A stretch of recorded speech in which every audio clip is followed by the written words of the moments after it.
से बनाओ।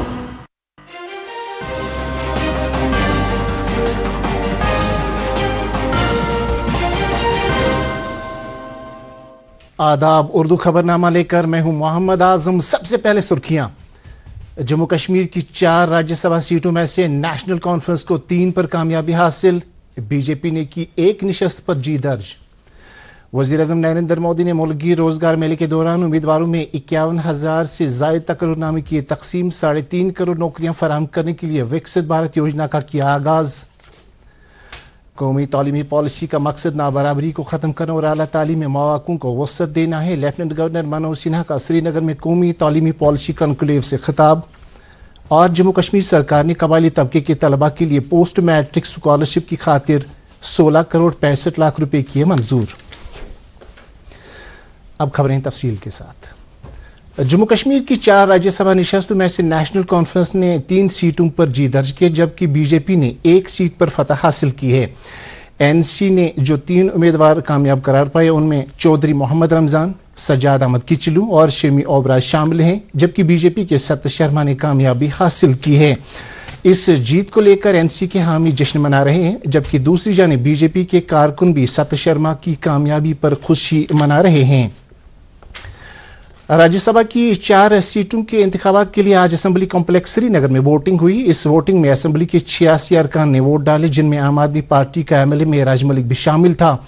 मेराज मलिक, जो जेर हिरासत है, ने पोस्टल बैलेट के जरिए अपने हक की राय दही का इजहार किया। वोट डालने का अमल सुबह 9 बजे शुरू हुआ, जबकि दोपहर 4 बजे इख्तिताम पजीर हुआ। वज़ीर आला उमर अब्दुल्ला ने एमएलए की हैसियत से सबसे पहले अपना वोट डाला, जबकि बाद दीगर मेंबरान ने अपने हक की राय दही का इस्तेमाल किया। वज़ीर-ए-आज़म नरेंद्र मोदी ने कहा कि रोजगार मेले मुल्क के नौजवानों के ख्वाबों को पूरा करने का एक जरिया बन गए हैं। उन्होंने ये बात आज नई दिल्ली में 17वीं कौमी रोजगार मेले के मौके पर एक वीडियो पैगाम में कही। इस रोजगार मेले के तहत 51,000 से ज्यादा नए भर्ती किए गए नौजवानों में तकर्रुर के खत तकसीम किए गए। ये तकर्रुरियाँ मुख्तलिफ सरकारी महकमों और इदारों में की गई हैं।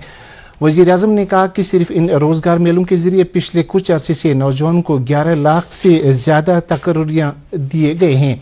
वज़ीर-ए-आज़म ने इस मौके पर मुल्क में विकसित भारत योजना का भी आगाज किया, जिसका मकसद 3.5 करोड़ नौजवानों को रोजगार फराहम करना है। उन्होंने यह भी कहा कि पिछले 11 साल से मुल्क एक विकसित भारत तामीर करने के अज़म के साथ आगे बढ़ रहा है और नौजवानों ने इस काम में ज्यादा अहम रोल निभाया है। वज़ीर-ए-आज़म ने नौजवानों की ताकत का जिक्र करते हुए कहा कि उन्हें बाइख्तियार बनाया जाना बीजेपी एनडीए सरकार की आला तरजीह है। लेफ्टिनेंट गवर्नर मनोज सिन्हा ने इस बात पर फख्र जाहिर किया कि जम्मू कश्मीर मुल्क का ऐसा पहला खित्ता है जिसने सभी आला तालीमी इदारों में कौमी तालीमी पॉलिसी नाफिज की है। उन्होंने इस पॉलिसी की तेज़ तरह मलावरी के लिए तमाम शराकतदारों की कोशिशों की सराहना की है। वो आज श्रीनगर में आला तालीमी महकमे की तरफ से मुनक़दा कौमी तालीमी पॉलिसी कॉन्क्लेव 2025 में इफ्तिताई खुतबा दे रहे थे। लेफ्टिनेंट गवर्नर ने कहा कि जम्मू कश्मीर में यूनिवर्सिटी और कॉलेजेस एक ऐसा निज़ाम तैयार कर रहे हैं जो इख्तिरा और दूरस्थ तहकीक के लिए मददगार साबित होगा। उन्होंने ये भी कहा कि हमारा मकसद जम्मू कश्मीर के हर एक तलबा को बाइख्तियार बनाना है ताकि वो अपनी सलाहियत को पहचान सकें, विकसित भारत के जज्बे को बरकरार रख सकें और मुल्क की तरक्की में एक नुमाया हिस्सा अदा कर सकें। मसनूई ज़हानत यानी आर्टिफिशियल इंटेलिजेंस का जिक्र करते हुए लेफ्टिनेंट गवर्नर ने कहा कि एआई का दौर और भारत के रवायती उसूल तरक्की याफ्ता भारत को बनाने का ख्वाब हकीकत में बदल देंगे। उन्होंने नेशनल एजुकेशन पॉलिसी का तफसील से जिक्र किया और कहा कि इसका मकसद आला तालीमी इदारों में नाबराबरी को ख़त्म करना और मौक़ों में वसअत लाना है। तकरीब पर chief secretary Atal Dulloo, higher education council JNK के vice chairman professor Dinesh Singh और हायर एजुकेशन महकमे के एडिशनल चीफ सेक्रेटरी शांत मानव के अलावा मुख्तलिफ यूनिवर्सिटी के वाइस चांसलर, तालीमी इदारों के सरबराहान, सीनियर हुकाम, फैकल्टी मेंबरान और तलबा मौजूद थे। नाज़रीन, खबरों का सिलसिला जारी है, एक ब्रेक के लिए रुकते हैं। दोस्त वही पक्का जो दिल से साथ निभाए, रिश्ता वही बेजोड़ जो दिल से जोड़ा जाए। दिल से ही तो होते हैं इरादे चट्टान से, दिल से ही तो बनते हैं घर खाली मकान से। खैबर सीमेंट, दिल से बनाओ। कश्मीर की सख्त सर्दियों का असली इम्तिहान सिर्फ एक्वाटेक के PPR पाइप्स और फिटिंग्स के लिए। जर्मन टेक्नोलॉजी के साथ ये हर इम्तिहान को करते हैं पार। सर्दियों का जो भी रुख हो, एक्वाटेक का फ्लो कभी ना रुकता। जर्मन टेक्नोलॉजी का कमाल, बेहतरीन पानी का निजाम, सबकी पहली पसंद एक्वाटेक। एक्वाटेक, पानी के सॉल्यूशंस में लीडर। आज ही अपनाइए और पाइए परफॉर्मेंस और भरोसे का वादा। इबादत वही जो दिल से हो, दुआ वही जो दिल से निकल आए। दिल से ही तो होते हैं इरादे चट्टान से, दिल से ही तो बनते हैं घर खाली मकान से। खैबर सीमेंट, दिल से बनाओ। आप सबका इस्तकबाल है। दरियास ने एलजी मनोज सिन्हा ने आज SKICC श्रीनगर में पश्मीना एनुअल आर्टिजन्स अवार्ड्स 2025 की तकरीब में बहैसियत मेहमान खसूसी शिरकत की। उन्होंने अपने खिताब में कश्मीरी दस्तकारों और कारीगरों की तारीफ करते हुए कहा कि ये कारीगर अपनी उम्दा और मुनफरिद हुनरमंदी की वजह से दुनिया भर में मशहूर हैं। मनोज सिन्हा ने कहा कि इंतजामिया जम्मू कश्मीर की दस्तकारी को बढ़ावा देने को खास तरजीह दे रही है। इस तकरीब का एहतमाम Pashmina enterprises makers and artisans foundation ने किया था, जिसका मकसद जम्मू कश्मीर के पश्मीना कारीगरों की नुमाया सलाहियतों और हुनर नीज़ उनकी देन को उजागर करना था।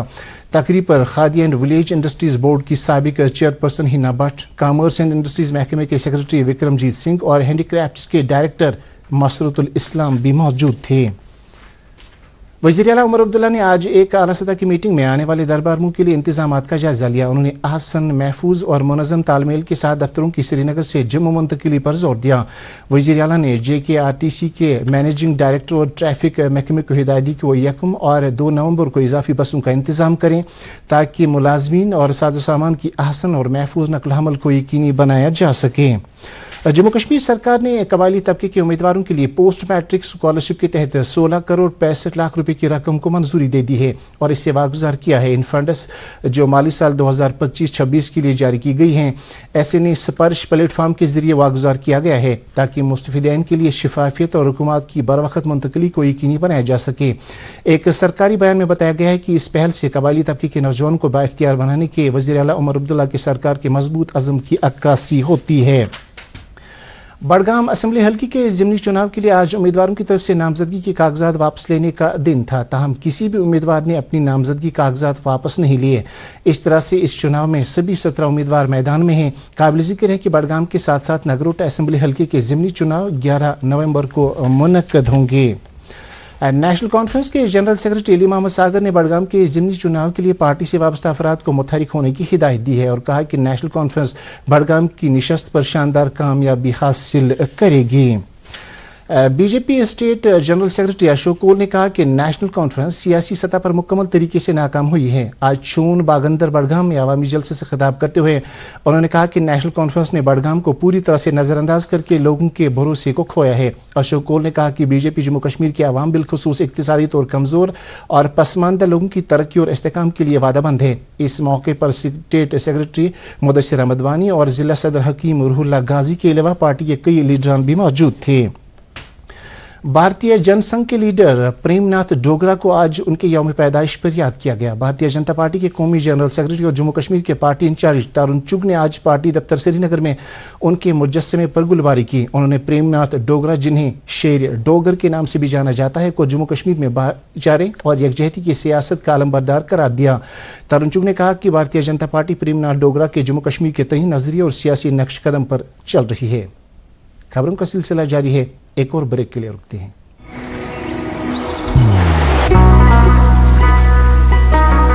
इबादत वही जो दिल से हो, दुआ वही जो दिल से निकल आए, रिश्ता वही बेजोड़ जो दिल से जोड़ा जाए। दिल से ही तो होते हैं इरादे चट्टान से, दिल से ही तो बनते हैं घर खाली मकान से। इसलिए खैबर सीमेंट का जर्रा जर्रा दिल से बना है। खैबर सीमेंट, दिल से बनाओ। आप सबका एक बार फिर से इस्तकबाल है। बोर्ड ऑफ स्कूल एजुकेशन के सेक्रेटरी गुलाम हसन शेख ने आज श्रीनगर में एक प्रेस कॉन्फ्रेंस में जानकारी दी है कि अक्टूबर-नवंबर सेशन के 10वीं, 11वीं और 12वीं जमात के सालाना इम्तिहानात के लिए निसाब में मुख्तलिफ वजूहात की बिना पर 15% की छूट दी गई है। उन्होंने कहा कि इन इम्तिहानात में अगर तलबा 85% नंबरात हासिल करते हैं तो वह 100% नंबरात के बराबर तस्वुर किए जाएंगे। उन्होंने ताम कहा कि सवालात के पर्चे पूरे तजवीज़ करदा सिलेबस से लिए जाएंगे। अलबत्ता तलबा को इंटरनल चॉइस के साथ क्वेश्चन पर्चों से 85% नंबरात अटैम्प्ट करने होंगे। याद रहे कि 10वीं जमात के इम्तिहानात 3 नवंबर से, 12वीं जमात के इम्तिहानात 8 नवंबर से, जबकि 11वीं क्लास के इम्तिहानात 19 नवंबर से लिए जाएंगे। हुकाम के मुताबिक इन इम्तिहानात के नताइज 1.5 माह में ज़ाहिर किए जाने की उम्मीद है। حضرت علمداری کشمیر حضرت شیخ نورالدین نورانی رحمۃ اللہ کے سالانہ عرس کی اختتامی تقریب آج ان کے آستان عالیہ واقع شہر شریف میں نہایت عقیدت و احترام کے ساتھ منعقد ہوئی. اختتامی تقریب میں ہزاروں کی تعداد میں عقیدت مندوں نے نماز جمعہ ادا کی. اس موقع پر جموں کشمیر اور پوری امت مسلمہ کی سلامتی، امن اور خوشحالی کے لیے خصوصی دعائیں کی گئی. Chief education officer Sri Nagar Ghulam Mohi Uddin but نے آج زون حول میں مختلف سکولوں کا معائنہ کیا، جن میں ڈل جھیل کے اندرونی علاقوں کے تعلیمی ادارے بھی شامل تھے. اس فیلڈ مہم جو آنے والے نئے تعلیمی سیشن سے پہلے انجام دی گئی کا مقصد اس بات کو یقینی بنانا تھا کہ ہر ایک سکول پوری طرح سے تیار ہو اور وہ نئے اندراج سے قبل NEP پر عمل کرتے ہوں. دورے کے دوران CEOs نے ہر ایک تعلیمی ادارے میں درکار بنیادی ڈھانچے کا جائزہ لیا. سینٹرل بیورو آف کمیونیکیشن کے فیلڈ آفس سری نگر کی جانب سے ترتک لیہ کے آرمی گڈ ول سکول میں منعقد کیے گئے 2 روزہ میگا آؤٹ ریچ پروگرام آج اختتام پذیر ہو گیا. اس پروگرام کا مقصد بھارت کے ترقیاتی سفر کے بارے میں بیداری پھیلانے کے علاوہ ماحولیاتی تحفظ کو بڑھاوا دینا اور سرکار کی فلاحی اسکیموں کے بارے میں جانکاری دلانا تھا. CBC سری نگر کے field publicity officer Nasir Ahmad Rather نے کہا کہ CBC جموں کشمیر اور لداخ میں لگاتار اس طرح کے آؤٹ ریچ پروگرام منعقد کرتا ہے. انہوں نے کہا کہ ایسے پروگرام کرگل اور دراس میں بھی منعقد کرنے کا منصوبہ ہے. آگ کی واردات جاری ہیں. کل فیض آباد کالونی نائک باغ سری نگر میں 2 رہائشی مکان خاکستر ہوئے. آگ بجھانے والے عملے نے پولیس اور مقامی لوگوں کی کئی گھنٹوں کی محنت کے بعد آگ پر قابو پا لیا. ان مکانوں کو کافی نقصان پہنچا اور لاکھوں کی جائیداد تباہ ہو گئی. واردات میں کسی جانی نقصان کی کوئی اطلاع نہیں ہے. آگ لگنے کی وجوہات کا پتہ لگایا جا رہا ہے. پولیس نے اس ضمن میں ایک کیس درج کیا ہے. محکمہ زراعت کے ڈائریکٹر سرتاج احمد شاہ نے آج اسٹیٹک سوائل ٹیسٹنگ لیبارٹری کا افتتاح کیا. یہ لیبارٹری HADP 19 کے تحت تیار کی گئی ہے. اس موقع پر ڈائریکٹر موصوف نے کہا کہ اس لیبارٹری سے کسانوں کو بہتر فصل کے چناؤ، زرعی پیداوار میں اضافہ اور زیر کاشت زمین کی زرخیزی کو برقرار رکھنے میں مدد ملے گی. انہوں نے کہا کہ لیبارٹری میں سائنسی طریقے سے سوائل ٹیسٹنگ کی جائے گی. سرکار کی طرف سے جموں کشمیر میں خواتین کو بااختیار بنانے کا عمل جاری ہے. اس طرح کی ایک مثال قائم کرتے ہوئے ہندوارہ کی آمنہ رشید نے ڈیری FPO قائم کیا ہے، جس کے ساتھ قریب 250 افراد وابستہ ہیں، جن میں 180 خواتین بھی شامل ہیں. آمنہ رشید نے کہا کہ خواتین کو آگے آ کر سرکاری اسکیموں سے مکمل استفادہ حاصل کرنا چاہیے. سیاحتی صنعت سے جڑے افراد کی ایک بڑی تعداد نے پہلگام میں ایک صفائی مہم کا انعقاد کیا. اس مہم میں ٹورسٹ آپریٹرز ایسوسی ایشن آف انڈیا، ہوٹلیئرز ایسوسی ایشن پہلگام اور ٹرانسپورٹرز کی کثیر تعداد نے شمولیت کی. اس موقع پر مہم کے منتظمین نے کہا کہ اس مہم کا مقصد پہلگام اور گردنوا کو سیاحوں کے لیے صاف ستھرا رکھنا ہے. قریباً 3 دہائیوں کے بعد جھیل ولر میں ندروں کی کاشت دوبارہ ممکن ہو پائی ہے. اس کامیابی سے ندروں کی کاشت سے وابستہ لوگوں میں خوشی کی لہر دوڑ گئی ہے. کاشت میں بہتری دیکھ کر اس سال ان کاشتکاروں نے مزید اراضی میں ندروں کی کاشت کی ہے، جس سے ان کی آمدن کافی ہونے کا امکان ہے. ان کاشتکاروں نے کہا کہ ندروں کی کاشت میں بہتری سے نہ صرف ان کی اقتصادی حالت بہتر ہوئی ہے بلکہ جھیل میں ماحولیاتی توازن بھی بہتر ہوا ہے. واضح رہے کہ ضلع انتظامیہ بانڈی پورہ نے ان کاشتکاروں کو ندروں کی کاشت کرنے کے لیے خصوصی لائسنس 5000 روپے کی عوض فراہم کی ہے، جو 2 مہینے تک کے لیے ہوگی. آج پولو گراؤنڈ سری نگر میں گرو ہرگوبند صاحب ہاکی ٹورنامنٹ کی افتتاحی تقریب کا انعقاد کیا گیا. اس ٹورنامنٹ کا اہتمام کشمیر ہاکی اکیڈمی کر رہا ہے. اس ٹورنامنٹ میں کل 12 ٹیمیں حصہ لے رہی ہیں، جن میں 6 ٹیمیں غیر ریاستی ہیں. افتتاحی تقریب پر سابق DIG SK رت سنگھ بطور مہمان خصوصی موجود تھے. اور اب موسم سے متعلق جانکاری. محکمہ موسمیات کے مطابق جموں کشمیر میں اگلے 24 گھنٹوں کے دوران موسم عام طور پر خشک رہنے کا امکان ہے. سری نگر میں آج دن کا زیادہ سے زیادہ درجہ حرارت 22.6 ڈگری سیلسیس جبکہ کل رات کا کم سے کم درجہ حرارت 5.4 ڈگری سیلسیس ریکارڈ کیا گیا. ادھر جموں میں آج دن کا زیادہ سے زیادہ درجہ حرارت 31.3 ڈگری سیلسیس جبکہ کل رات کا کم سے کم درجہ حرارت 17.8 ڈگری سیلسیس ریکارڈ کیا گیا. اس کے ساتھ ہی خبروں کا یہ بلیٹن ختم ہو جاتا ہے. آپ خبروں سے میں DD کشر کے programme Prasar Bharati OTT platform, waves, android اور iOS پلیٹ فارم پر بھی براہ راست دیکھ سکتے ہیں. مزید خبروں کی تفصیل جاننے کے لیے آپ ہمارے ایکس سینٹرل اور فیس بک پیج @DD نیوز سری نگر فالو کر سکتے ہیں. اس کے علاوہ خبریں DD کشر کی YouTube چینل پر بھی دستیاب ہیں. اس وقت آپ سے اجازت چاہیں گے. اللہ حافظ.